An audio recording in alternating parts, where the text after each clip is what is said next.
for Ricciardo, because I've seen a few people being like, this is it for Ricciardo now. This is, he's got this injury. He's going to be out. This is his chance gone.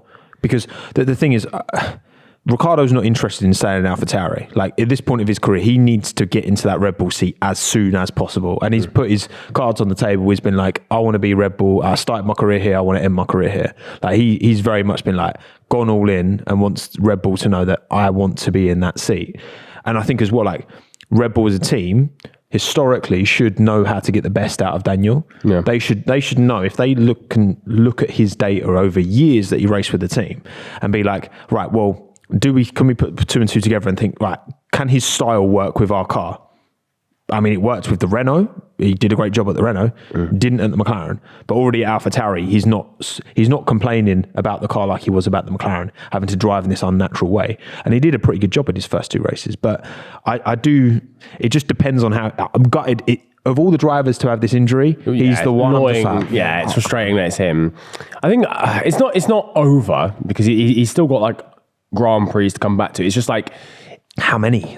We don't know. Yeah, of course. Let's say, for sake of arguing, it was just Monza and Singapore, then at least he's still got maybe like 9 races. I think it's like 7, because there was 10 left. Yeah. So with this one, with Monza and then Singapore, 7 left. 7 left. That's still a decent amount of Grand Prix. It's enough to prove yourself. It's just that there's no margin for error there at that point. You know. I mean, best case scenario, I think, is Singapore. And Singapore's like the toughest Grand Prix. I mean, Alex had to come back to Singapore after his appendicitis, and that's tough. And then you got Singapore, Japan, it's a double header.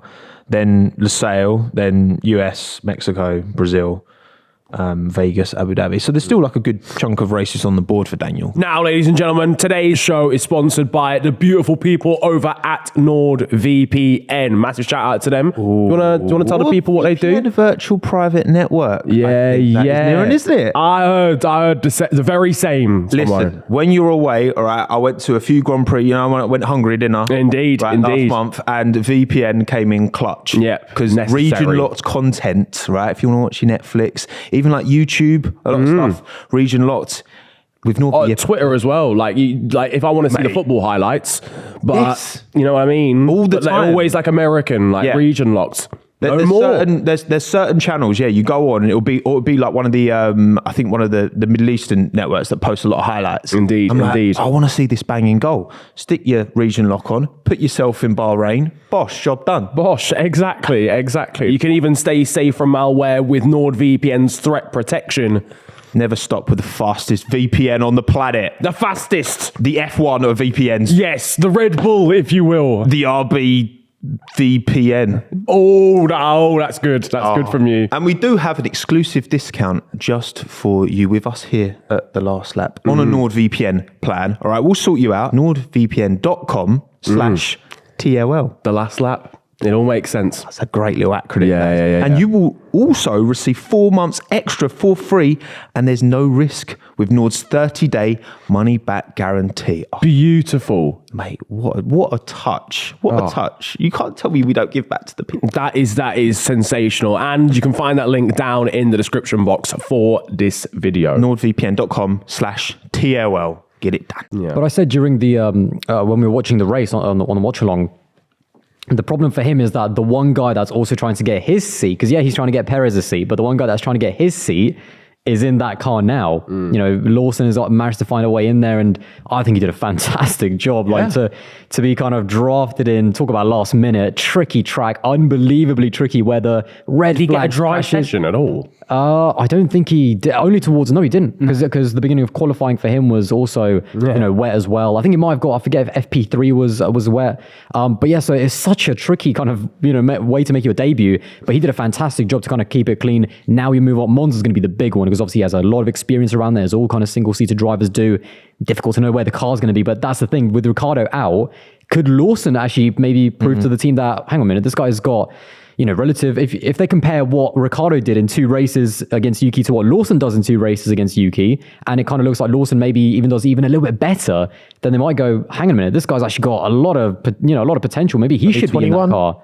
Is that 21? Well, yeah, exactly. And he's won on debut in 6 different categories. I mean, Unfortunate to miss out today. yeah, he's perhaps the most but one of the most adaptable young drivers there is, because you see some drivers that are really, really good in one series and they go up a level or go down a level and they can't hack it. Whereas if you're showing that adaptability, that's almost exactly what they want to see. Yeah. And Liam Especially in Lawson, a Red Bull, it's going to be hard to drive as well, like for the future. yeah, and he kept it on the island today, which was a really, really tough race. I mean, 2 massive downpours on the wrong tyres, and he'd never used the intermediate tyre before. So, I mean, for Liam Lawson, this is a huge opportunity, and for Daniel Ricciardo, it's a real unfortunate one, because in the same way that De Vries got a drive after one performance at Monza, what's to say that Liam Lawson might not suffer the exact same fate? But that's not a bad thing. He might really wow them, and so for Ricciardo, Short window, isn't it? Yeah, exactly. And if you put your skills out there, there's people that might want to snap you up. As AlphaTauri was so scared of losing Nick De Vries to somewhere like Williams that they went for a punt straight away.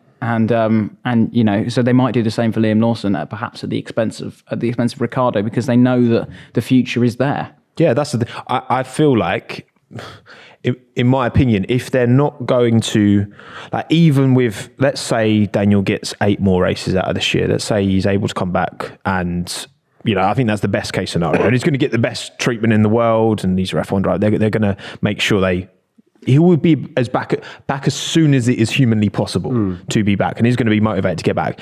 If, let's say he gets 8 races, if in those 8 and the kind of 1 and a bit, 2 and a bit's is already done, like, they should have enough data to make a judgment call on Daniel Ricciardo, as far as I'm concerned. Him and Checo are about the same age.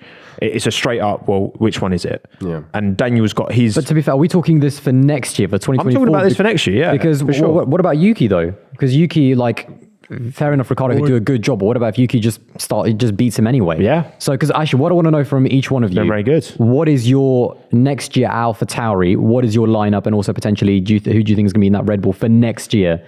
So, Tommo, what do you think? I still think, even it's obviously hard to say with this injury, right? But I still, if I had to put money on it, I would put Ricciardo in that Red Bull with Max next year.